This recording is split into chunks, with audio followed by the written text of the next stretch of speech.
Hallo Freunde, willkommen zurück zu Let's Play, Let's Read Katawa Shoujo. Ja, wir haben letztes Mal einen Besuch bei Emi gestartet und ihre Mutter hat sich ein ganz klein wenig verplappert. Aus diesem Grunde ist Emi jetzt rausgegangen, denke ich mal, weil sie ein bisschen Zeit für sich braucht. So habt ihr zumindest auch gesagt. Die Entscheidung, ob wir jetzt hier bleiben, noch ein bisschen mit ihrer Mutter reden oder ihr nachgehen, habt ihr ganz eindeutig mit da bleiben entschieden. Hätte ich übrigens auch so gemacht. Deswegen bleiben wir jetzt hier und lassen sie ein wenig in Ruhe und reden mal etwas mit ihrer Mama weiter. So, dann wollen wir mal. Has an awkward silence at the table for a while after Amy dashes off. I can't think of anything to say. Amy's mother sighs, breaking the silence. Sorry about that, Hiso. I sometimes forget that Amy's touchy about certain subjects. And I was talking about the wheelchair thing too. Should I go after her? Heavens, no! She didn't leave the table to continue the conversation, you know. But if she's troubled, shouldn't someone help her? If it were anyone else, I'd say yes, but my daughter's stubborn as a mule. And if she wants to be alone, it's best to let her be alone. Otherwise she'd probably say something she'd regret, which would cause you to say something you'd regret, and I would prefer that dinner doesn't end with one or the both of you storming out of the house. Ja, wenn das genauso ist, wie ihre Mutter jetzt sagt, dann haben wir wahrscheinlich genau das Richtige jetzt entschieden. Beziehungsweise ihr habt das Richtige entschieden. Wahrscheinlich. If that were to happen, I'd be a terrible hostess, wouldn't I? I've already acted as a fool once today. That's okay. I shouldn't have brought up the wheelchair, apparently. Mrs. Ibarasaki frowns, clearly more bothered by Amy's omission than she'd let on. I wish you wouldn't do that. It just makes me worry more, you know. She does this often. What, running off to the bathroom? No, I can't say she does. Keep injuries from her mother, though. Well, that's a little more common. Every time I catch her lying like that, she assures me that the only reason she didn't tell me is because it wasn't a big deal. If it's any consolation, I'm sure the only reason I knew about it at all was because I saw her every day. This elicits a dry chuckle from across the table. Mrs. Ibarasaki sighs a little sadly. Still hesitant about getting close to people, huh? I keep hoping that she'll get over that. It's funny, really. She bounced back so well from the accident in so many ways. I guess some things never really go away. From the looks of it, the whole thing still bothers her too. She seems to be a little more willing to talk about the accident without Amy around, though.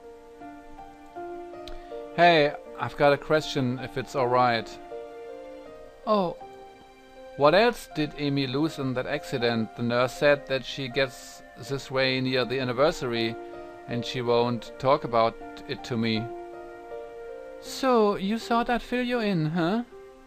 Yeah, hopefully. Well, there's a problem with that request, you know. Na, das will uns keiner erzählen. Der Doc nicht und sie auch nicht wohl. Let me guess, you promised Amy that you wouldn't tell anyone she didn't want to know. And you don't know if she wants me to know. Something like that. I promised Amy that she'd be the one to tell people the full story. But isn't that important? I mean, it's clearly had a huge effect on her if she's still like this so long after the accident happened. That's true. It did have a long-lasting effect on her. There are a few things that she'll probably never really get over. For a moment, Mrs. Ibarasaki looks incredibly saddened, as if an old wound is bothering her. Ja. Ja, es gibt halt so Sachen, die einen ewig noch beschäftigen und über die man ewig lange nicht so richtig wirklich hinwegkommt, ne? Das ist dann wohl eine davon, beziehungsweise da steckt ja noch ein bisschen mehr dahinter, was wir noch nicht wissen. einige von euch sich vielleicht aber schon längst denken können. I suppose there are a few things I never really get over either. Another dry chuckle, and with a shake of her head, Amy's mother banishes the memory. Look, there's something you absolutely must understand about the way Amy thinks about the accident. Or what's that? It wasn't a big deal. Somehow I manage to keep my mouth from falling open in surprise, but it takes some effort. That has to be the most ridiculous thing I've ever heard. I beg your pardon? Okay, maybe it's not that simple, but it's a pretty accurate summation. Amy believes that the accident did not define her, and that everything she lost that day didn't define her either. Die Musik dazu jetzt. Ja. She's not that girl who lost her legs. She's the fastest thing on no legs. Her optimism and energy came out of that wreck without a scratch, as far as she's concerned. Yeah, yet it goes beyond that, doesn't it? I mean, last night she told me that she refused to rely on me because it would make losing me too painful. Not really. You said she won't tell you about the accident even though you've asked her about it before. The reason she won't talk about it when you ask is because to her it's not something you absolutely need to know. Even if she wasn't terrified of getting too close to anyone, she still wouldn't talk about it. She's afraid of being close to me? Oh goodness me, yes. For all that talk about being unscathed by the accident, she's gained the ugly knowledge of how quickly it can all be over.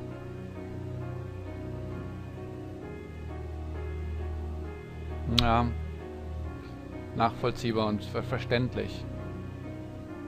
Verlustängste. Verlustängste sind eine Sache, die einen sehr schwer beeinflussen können.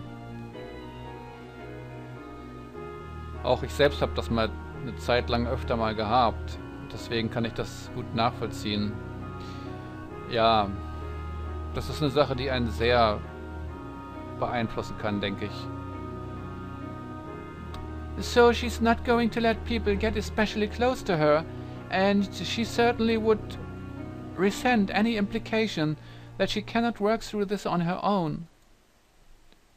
But I don't think she can. Oh no? Are you sure you've been dating my daughter and not somebody else? Trust me, Hiso, she could get through it on her own. But she has nightmares and can't sleep well and... And she does this every year. Tell me, if she wasn't able to get through it on her own, do you really think she'd still be alive? She would have killed herself or something equally melodramatic. So what, I shouldn't try to help her? I didn't say that. I hate seeing my daughter like this, and knowing that she could rely on someone else would let me relax. You just need to understand that accepting help goes against everything Amy thinks about herself, and the way the world works.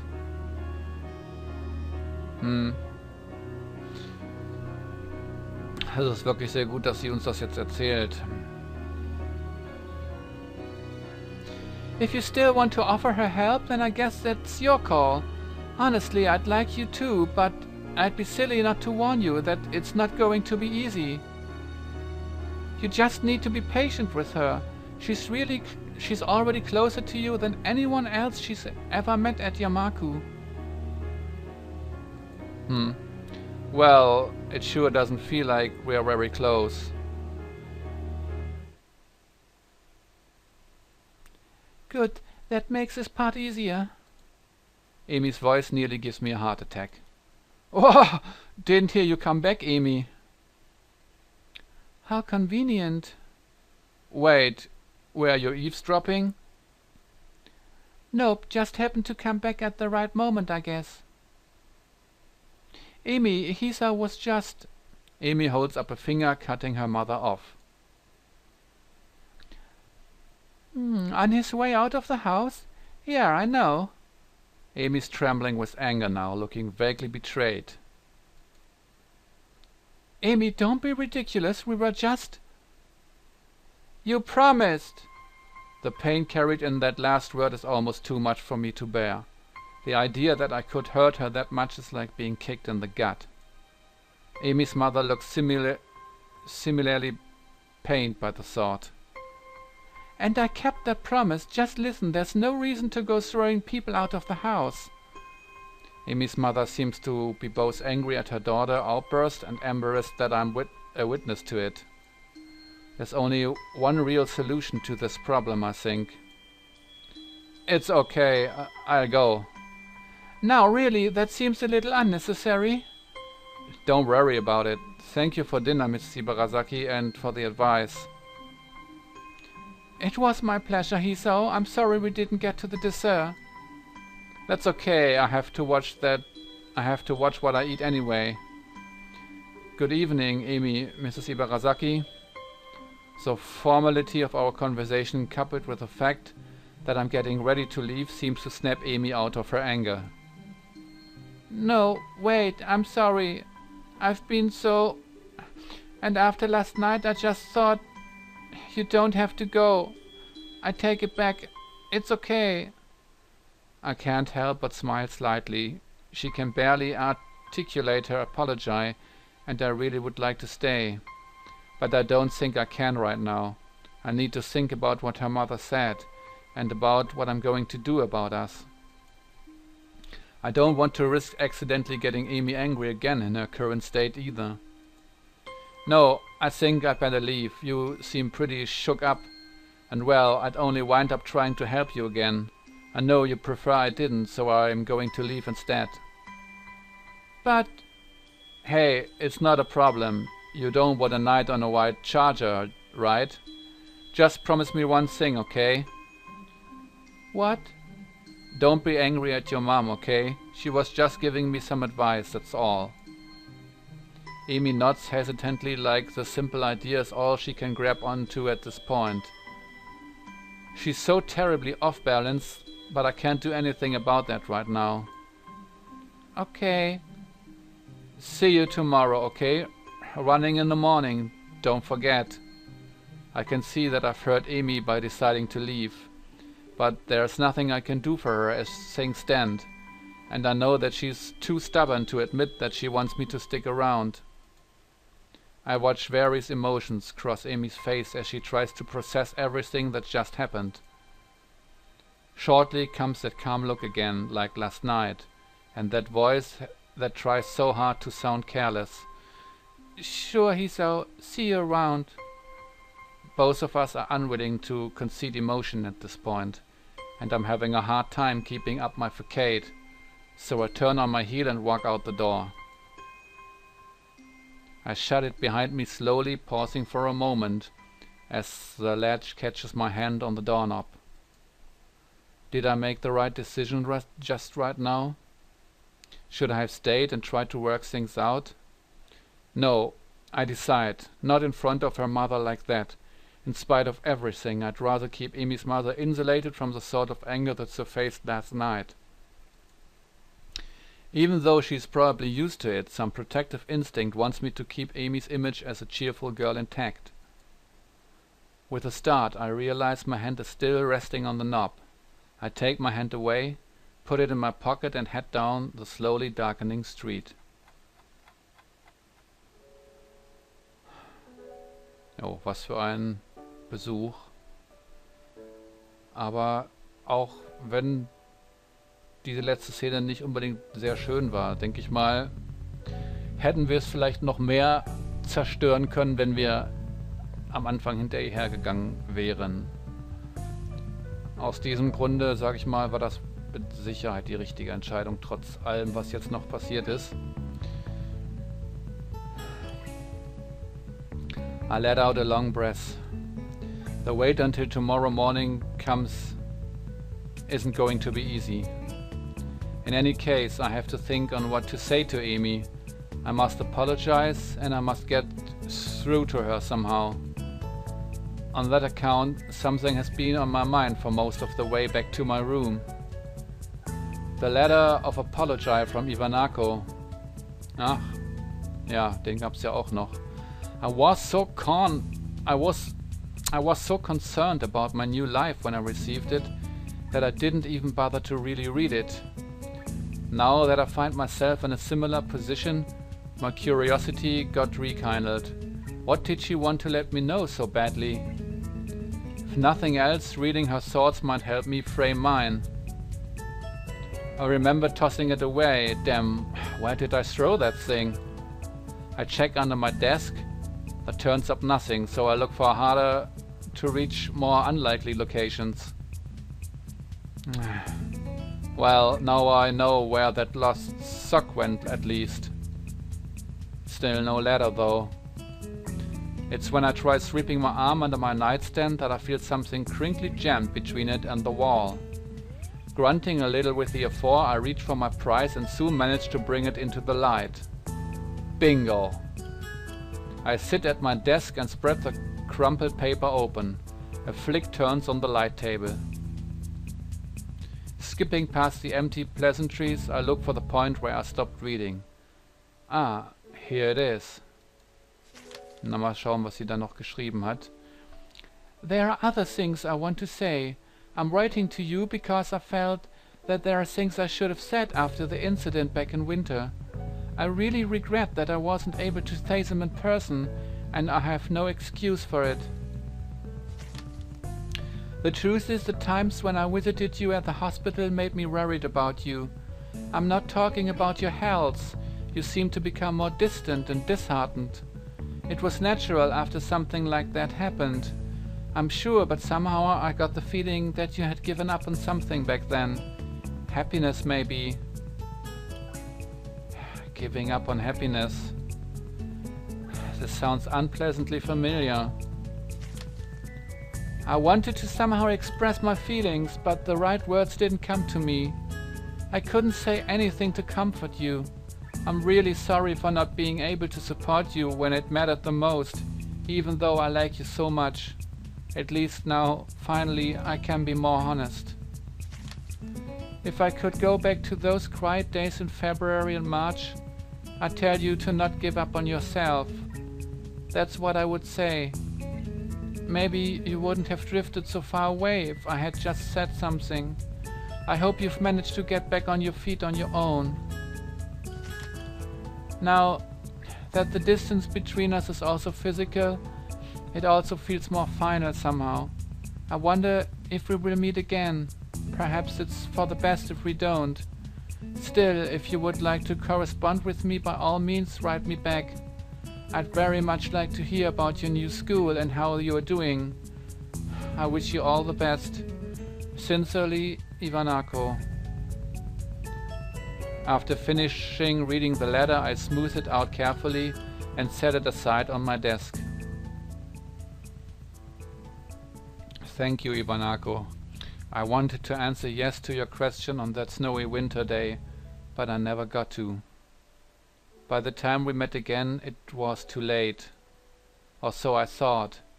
What would have happened if I had behaved differently back in that dismally sterile hospital room? I'm sorry. There's no point in wondering now, but there's no point in trying to forget either.